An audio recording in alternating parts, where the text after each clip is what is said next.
అతను పదవి ఇప్పిస్తే స్థానిక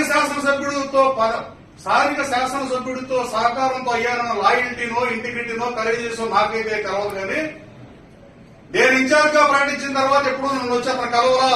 కానీ వల్లభనేని బాలశౌరి గారిని జనసేన పార్టీ ఇన్ఛార్జ్ గా పిలిచినప్పుడు మాత్రం కలిశాడు. ఇది ముమ్మాటికి నిజం. 2, ఇతను ఈ రిపోర్టర్ తో మాట్లాడేపించింది కూడా నాకు పూర్తి వివరాలు ఉన్నాయి. ఇవాళ పొద్దున్న 5:30 సూపర్వైజర్ వెంకటేశ్వర రెడ్డి సాక్షి పేపర్ ముందుకురమ్మన్నాడు. సాక్షి పేపర్ చదివాడు. అలాగే ఇంటెలిజెన్స్ ఎస్ఐ శ్రీనివాస్ ఆయన ఫోన్ చేసి ఇవన్నీ ఎంక్వైరీ చేయమని చెప్పాడు.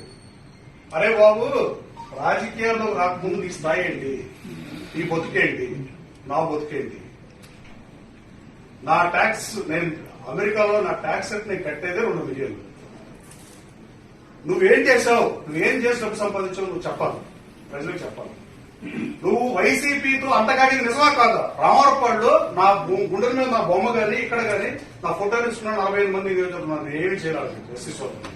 అలాగే ఒక అతను రామవరపాడులో కుమారుడు ఉంటాడు, ఇలా అతను మైక్ పెట్టింది బాడీ 50 గంటల దాసు పచ్చబుట్టు. అతనికి నువ్వు విజయవాడ బూత్ ఇచ్చావా లేదా? ఆ రోజు వంశీతో కలవట్లేదని నేను వైసీపీలో ఉన్నప్పుడు నా వర్గం కలవట్లేదని నువ్వు ఎన్ని బూతులు ఇచ్చావు? తక్షణం విచారణకు ఆదేశించమని గౌరవ ముఖ్యమంత్రి చంద్రబాబు నాయుడు గారిని కోరుతున్నాను. విజిలెన్స్ ఏసీబీ చేస్తే ఇతను భాగవతం బయటపడుతుంది. అలాగే ఇతను ఎవరితో అంటగాగాడో పూర్తిగా బయటకు వచ్చే పరిస్థితి. అలాగే గౌరవ మంత్రి లోకేష్ బాబును కూడా మీడియా ద్వారా అభ్యర్థిస్తున్నాం. ఎట్టి పరిస్థితుల్లో ఇలాంటి చెడ పురుగుల్ని చూస్తా ఊరుకోకూడదు సార్.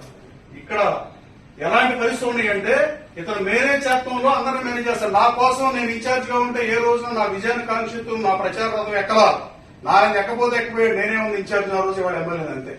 కానీ నేను పార్టీలో చేరదామని చంద్రబాబు నాయుడు గారిని కలిసిన తర్వాత మంచి రోజు ముహూర్తం తర్వాత రోజు ఉంది. లోకేష్ బాబు దగ్గర చేరమంటే లోకేష్ బాబు గారి దగ్గర చేరదామని మర్యాద కలిస్తే నేను నెక్స్ట్ డే బహిరంగ సభలో చేరాను.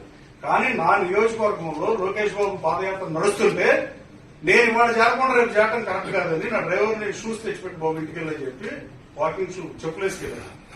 షూస్ తెప్పించుకుని నేను లోకేష్ బాబుతో నడిచాను. కానీ లోకేష్ బాబు పాదయాత్రలో ఏనాడు ఇతను కనపడలా. తెలుగుదేశం పార్టీ ద్వారా లబ్ధి పొంది ఈ విజయవాడ డైరీ చైర్మన్ పదవి పొంది కనపడలా. మేడం గారు వస్తే జంక్షన్ కనపడలా. ఏ పోరంబో కూడా వచ్చిన జంక్షన్ లో యాక్షన్ చేసి ఓ ఫోటో ఇచ్చి యాక్షన్ చేసే మనిషి నీ బతికెంత నువ్వెంత అని అడుగుతున్నా. అలాగే ఇవన్నీ తీసేసిన నాకు రాకపోయినా, లోకేష్ బాబు గారు రాకపోయినా, మేడం వచ్చినప్పుడు రాకపోయినా ఈ పదవి నీకు పెట్టిన భిక్ష చంద్రబాబు గారి భిక్షతో నువ్వు పదవి పెట్టుకున్నావు. నాకేం జగన్మోహన్ రెడ్డి నేను పదవి ఆయన ఇస్తే నేను మోసం చేసి రాలా. ఇడియట్ లాంటి ప్రలాపన పేర్లోపం నీ ద్వారా హెచ్చరిస్తున్నా. నువ్వు పార్టీలో ఉంటే పార్టీలో తెలుసుకో. నువ్వు సాక్షితో అంటగలుగుతావా? అలాగే మా అందరిది పక్కన పెడితే గౌరవ ముఖ్యమంత్రి ఈ తెలుగుదేశం పార్టీ జాతీయ అధ్యక్షుడు చంద్రబాబు నాయుడు గారి 45 సంవత్సరాలు చాకరీ చేస్తే ఈ రాష్ట్రానికి గత వైసీపీ ప్రభుత్వం అక్రమ కేసులు అరెస్ట్ చేస్తే గన్నవరంలో రాత్రి 12 గంటల నుంచి పొద్దున 6 గంటల వరకు విజయవాడ రూరల్ మండలం రామవరపాడు ఎన్నికైపడి ప్రసాద్ వేల సంఖ్యలో లక్షలాది మంది రోడ్డు మీదకి వచ్చి దానికి ముందు క్యాండిల్ ర్యాలీలు పెట్టినప్పుడు నువ్వు ఒక క్యాండిల్ లో పెట్టుకున్నావు ఇడియట్ అని అడుగుతానండి మీ ద్వారా. అలాగే నువ్వు అంతగానేది వైసీపీ వాళ్ళ కాదని అడుగుతున్నావు. నువ్వు సూపర్వైజర్ తో పేపర్ తెప్పించుతావు. నీ బతుకంతా నువ్వు సాక్షితో ఆర్టికల్ రాపిస్తావు. ఇంటెలిజెన్స్ ఎస్ఐ శ్రీనివాస్ తో మాట్లాడి నా గురించి ఎంక్వైరీ చెప్పావు. ఏం చేపిస్తావు నా గురించి? నేను నీలా రైస్ మిల్ గుమస్తాగా పనిచేశానా? నీ ఆస్తి ఎంత వాడా? తక్షణం ఏసీబీ అండ్ విజిలెన్స్ ఎంక్వైరీ అడుగుతున్నా. ముఖ్యమంత్రి గారికి ఈవినింగ్ అపాయింట్మెంట్ అడిగి ముఖ్యమంత్రి గారిని కలిసి ఎట్టి పరిస్థితుల్లో విచారణ చేస్తుందిగా కోరతా. నువ్వు అంతగాగింది ఎవరితో, ఎన్ని బూతులు ఎవరికి ఇచ్చావు? నువ్వు నీ దమ్ముందో నేను ఇచ్చా కేడీసీసీ బ్యాంక్ నేను చైర్మన్ గా పనిచేసినప్పుడు ఎంక్వైరీ చేయమని. నీకు దమ్ముంటే నువ్వే అడుగు, ప్రెస్ మీట్ పెట్టు. నువ్వు ఊరినే ఆడ దగ్గర ఇళ్ళ దగ్గర తిరగటం, ప్రేలాపనలు పాలించడం, నువ్వు చేసిన పనులు ఎన్ని బూతులు ఇచ్చాడు లెక్కదా?